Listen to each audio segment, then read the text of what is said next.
Welcome to the setup manual for the hipod Super-Lite. The Super-Lite is packed into two separate travel bags, one for the tower and the other for the electronics. We've designed this to fit into the trunk of an economy car.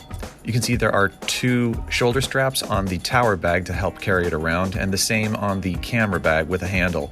Notice inside the camera bag there are lots of little pockets, and that's where you'll find all of your electronics. Camera, LCD, cables, rain gear, batteries, remote, all of it is in that bag. Make sure to look through it thoroughly. In the front pocket you'll find some adapters and wall plugs. Some of these will be used in setup and others won't. Open the large bag and you'll find the tower. Notice on either side of the tower there are zip pockets where you'll find more materials. We store the head of the tower and also the sandbags in here. You can see there are straps to better secure it, and you'll always want to put the tower back into the bag feet first, then push the top into the bag. That's how it will fit more easily. Now take the tower out of the case and place it on the ground. This is the hipod head. Notice the wheeled mechanism with mounting plate. At the bottom, there is a pedestal that you'll use to connect it to the tubes. Every tube stage has a cam lock and also a strap of Velcro to keep the cords out of the way. That's how you elevate and secure the tubes at each stage. In the middle of the tower, there are three key areas: a threaded hole for the LCD rod, a black metal knob for the remote control lock, and also a brass screw which holds the cable coming down from the head. This collar determines whether the tubes can spin 360 or are frozen in place. Note the ratchet on the side. And here you'll see the arm for the remote control attachment. Down in the base, you'll find two black metal knobs.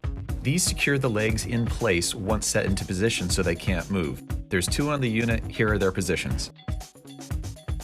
We include 3 weight bags with the unit that you will need to fill with something. You must use these, it's not an option. The tower is not designed to be used without extra weight. You need to get around 30 to 35 pounds of weight in those bags. Use rocks, gravel, or actual weights themselves from the gym. Don't fill it with sand, as that can be a mess, but you've got to fill them with something and apply them every time. Now we're going to connect the hipod head to the tubes. Again, note the design of the piece and find it in your bag. Take the mounting pedestal on the bottom of the head and connect it to the open spud at the top of the hipod tubes. Once inserted, take the ratchet on the side as shown and tighten until confirmed to be connected solidly. Do a little pull on the top to make sure the head won't come out. Once connected to the handle, you'll see what the motion of the head looks like. Now we're going to attach the rod for the LCD. You'll find the piece shown here inside one of the pockets of the tower bag. Simply attach it to the threaded hole that's in the middle of the tower, and you'll see that we've welded a wing nut to the end of the rod. This is there mainly to help you unlock the rod when you want to put things away, as if over-tightened it could be really hard to do without it. It's just enough to press it to get things started. This is the LCD for the unit. You will find this in the camera bag. Notice there is an adapter underneath of the LCD pre-attached that you simply slide onto the rod. You can adjust the angle of attack of the LCD to preference and then tighten the black knob to hold the position.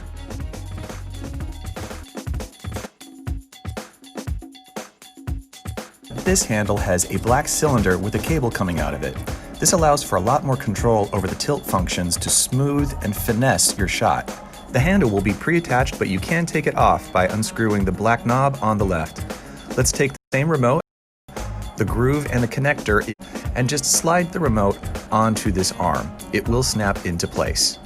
Again, if you ever want to take it off, just push the button on the left-hand side and it will come off. Note the black knob on the left, the brass screw on the top, and also the cord that comes out of the black cylinder. These are the 3 things you're going to need to be aware of. With this handle, the black knob can be locked completely or open completely, but you can also add a certain degree of tension to preference, which can slow down the movement up-down. That can sometimes make your shot look less jerky. Also, the brass screw on top, if you tighten that completely, the cable cannot come out of the cylinder, but if you open it, the cable can extend. You're going to need to have this open when lifting the tubes and then closed again when the tubes are elevated so that the cable does not slip. This gives you firm camera control. The cable that's inside will connect to the hipod head at the top, which we'll show in a minute, and then your movement when all of this is configured will look like this. Now, once you've connected the cable coming out of the black cylinder to the hipod head up top, you're going to want to pull back down on that cable somewhat so that the cable is tight and there's no slack in it. Then lock the brass screw and it will hold in place without having any sort of wiggle or jerky motion. You can see the motion of the head up top. This is how the camera looks up down. That is the full physical connection. Now, that's your up-down, but now your left-right motion is controlled by the ratchet at the center collar. If you have that ratchet unlocked, the tower can spin left-right, and if you have it locked, it will stay in place. This is the cabling for the hipod Super-Lite. You'll see there are several elements to it. There's a quick release and strain relief plate for the camera connection. There are two cables involved, HDMI for video and LANC for remote control signal. Notice the lever that you'll need to open and close to allow the camera to snap in and out. The HDMI cable will come out of one side of this plate, and the LANC cable, which controls zoom and record functions, will come out of the opposite side of the plate. I'll show you how to attach that in the following section. Use the threaded hole shown in this image to attach the strain relief plate to the hipod head. You'll need to put the plate onto the hipod head with the cables facing the right directions. The HDMI cable will need to be on the left side of the plate, and the LANC cable for zoom and record control will be on the right side. You'll see it has a yellow tag. Also, again, note the lever that will be in the back of the plate. You'll connect with one of the brass screws that's attached to the hipod head. Typically, you use the groove for the hipod head that's on the very outside of the head. This is a view of the bottom of the strain relief plate before setup. Note where the holes are being used and how the brass screw is going to connect. Now put the plate with cables on top of the hipod head and bring the brass screw up and into the threaded hole from the bottom of the hipod head. This will sandwich it together. There's a secondary screw which you'll then need to bring up after the primary screw has been connected as fully as possible. The secondary screw is what cinches the plate in place so it can't move afterwards. Just be aware there are two sections of this. This is the camera that arrives with the hipod Super-Lite, and I'm going to point out some of the key features you should be aware of. We send it with a mounting pedestal pre-installed, which will attach to the quick release plate we just put onto the top of the hipod head. On the right in the hand strap, you will find a USB cable that not only powers the camera, but will send data to your computer when you're done. Under the hand strap, you will find a door that, if lifted, reveals a port called multi. This is where the cable for the remote control will be plugged in. On the bottom of the camera, you'll find a plastic sliding piece that you can push off to reveal the battery inside. If you push the little blue tab that's shown on the top right, then you can remove the battery. The small battery inside the camera only lasts for 20 to 30 minutes, so in a moment I'll show you the large battery that will take over as the main power source. On the left side of the camera, the LCD window will be open to turn the camera on. It reveals a door which, when dropped down, shows the HDMI micro port and also the slot for your SD card. Be aware where these are, as we'll come back to them later. You'll have a little spud at the bottom that's ready to connect to this mounting mechanism. Also, just note that all technical information regarding menus and camera setup will be included at the end of this video. Take the camera, have the lever open on the quick release, and snap into place. This connects the two pieces together. Now when it's time to take the camera off, simply open the lever again and the camera will come out. There are two little levers on that quick release, so just make sure that they're moving together. Snap back in and we're ready to connect the cables. Open the camera's LCD window where you will access the HDMI port. You will need to leave that window open for the entire time you're filming to keep the camera on. Inside you'll see the HDMI port next to where the SD card plugs in. Take the HDMI cable and plug it into the port. Note how we've relieved the strain with the plates. On the opposite side, near where there's a USB cord in the handle strap, you'll find a little door that says multi. Plug the LANC cable into that port. It's the cord with the yellow tag attached. Here's a view of the LANC cable from the opposite side of the camera. And then from the reverse angle, here's the HDMI cable.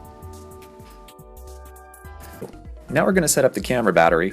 There are two ways to do this, and I'll explain both approaches. For the first style, we're going to attach the battery directly to the camera plate from the bottom.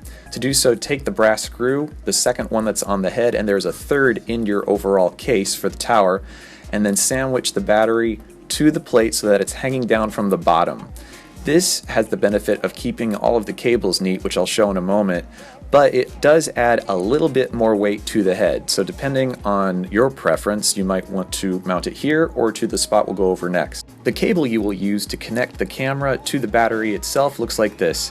It's a female USB to a male USB adapter. Find the small USB cord coming out of the camera from the hand strap and plug the female end of the adapter into that cable.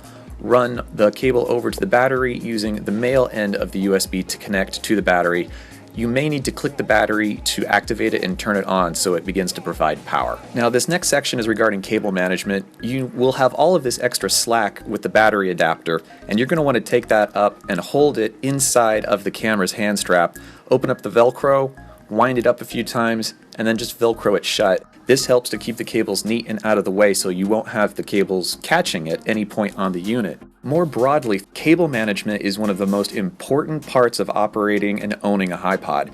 Regardless of what cable system you're using, old SD cables, the current HDMIs, or something special, you need to make sure that the camera with the head on top can move in all directions without anything yanking or tugging at any point in the motion. This is critical to protecting your electronics long term. Now, the cables are naturally going to try and pull down when you elevate the camera with cables connected into the air.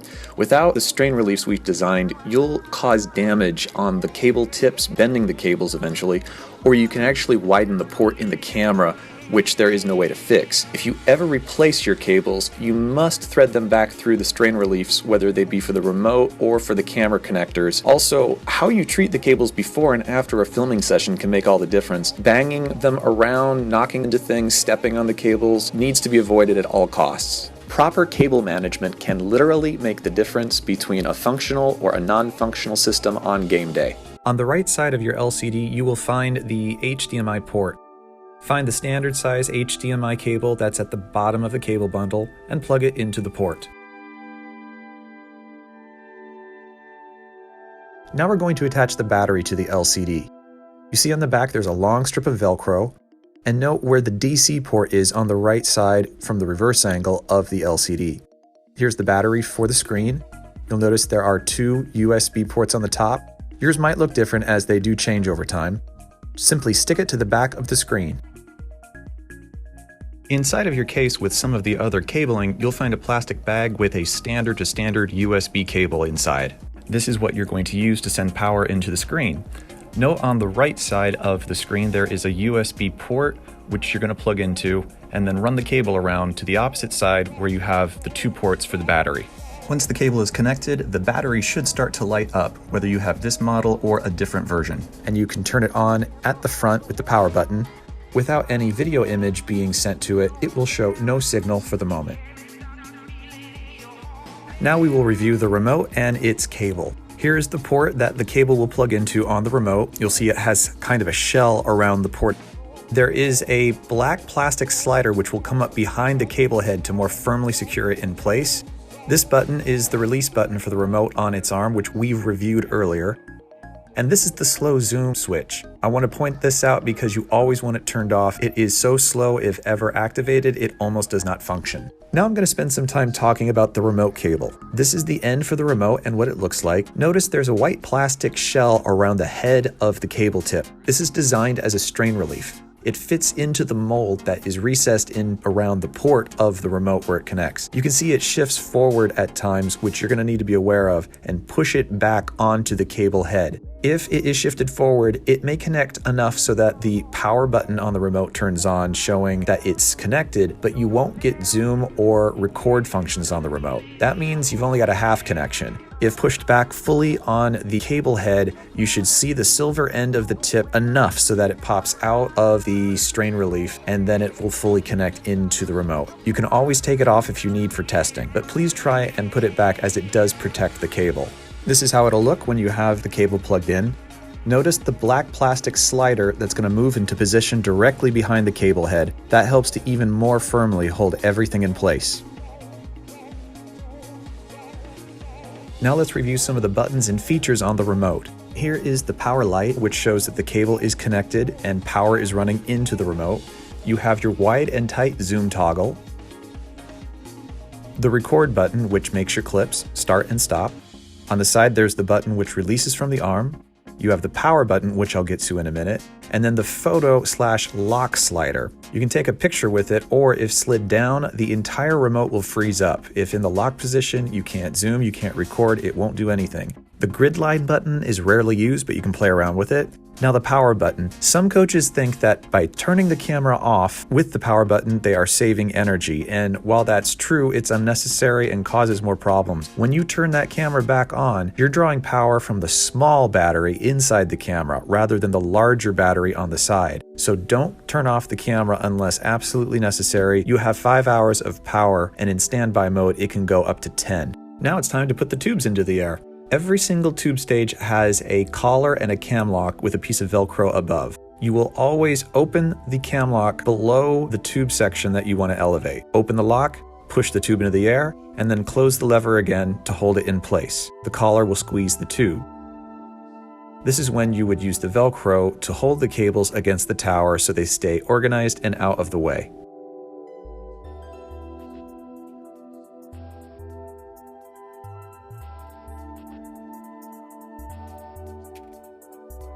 When you're ready to compress the tower, always hold the tube above the collar and lever that you're about to unlock. If you simply open it, the tube will shoot down. There are 3 points of rain gear for the unit. This is the bag which covers the remote.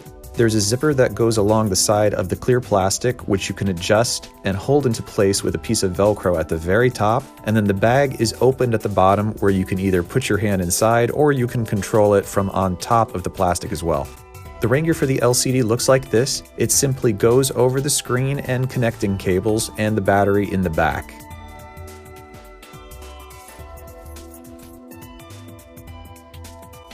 This is the rain gear for the camera, which has a few extra steps involved for setup. Inside of the bag, you will find a black metal plate with a groove in the middle.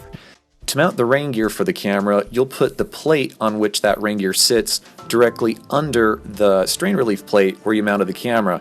Just sandwich them together and then insert the brass screw to hold them on. Pull the rain gear itself over the camera and cover everything until satisfied, then cinch the cord up on the other side so that everything is tight and covered, no rain can get in. It'll look like this when you're done.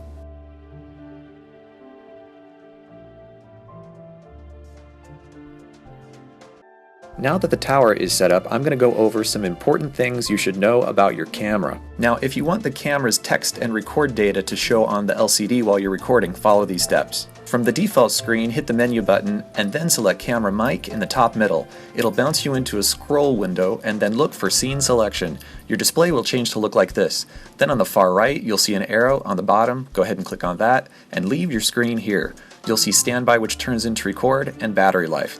Each time you turn the camera on, you'll need to set this up.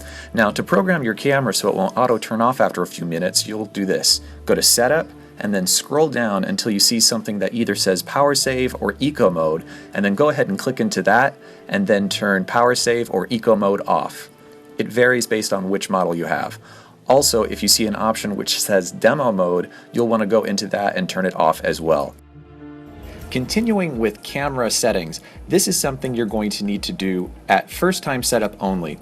New cameras shipping in 2017 have an automatic dual video record setting activated in the camera. What this does is to record 2 files of the same clip in 2 different formats. What that does effectively is to take up twice as much memory in your SD card as it needs to. So to turn this off, this is what you need to do. Go to Menu, and then after that point, click on the top right icon that says Image Quality/Size. Then scroll down to where you find Dual Video Record option and make sure that option is turned off. That will save you this extra file space and allow you to record longer at a time. One final note for those of you who are using the USB power pack style camera battery, to confirm the correct battery is powering your camera, once you have text on screen set up as explained earlier in this manual, look at your screen, and if in the top right hand corner you see a battery icon, either dead or partly charged or anything at all that shows a battery, that means you're drawing power from the small internal battery in the camera. You need to click the external power pack battery on the side once connected for it to take over as the main battery for the camera. Otherwise, if you use the internal battery, that camera will die within 30 to 45 minutes. Once you have clicked the external battery and it is turned on, the battery icon on the LCD will disappear. This is what you want, and it confirms the larger battery is active as the power source for the camera. When it's time to put your tower away, here's a quick tip. When you want to fold the legs, always pull up on the top portion of the legs and push your foot down on one of the black slats so that they compress in. That's going to allow the legs to collapse easily. And that's it.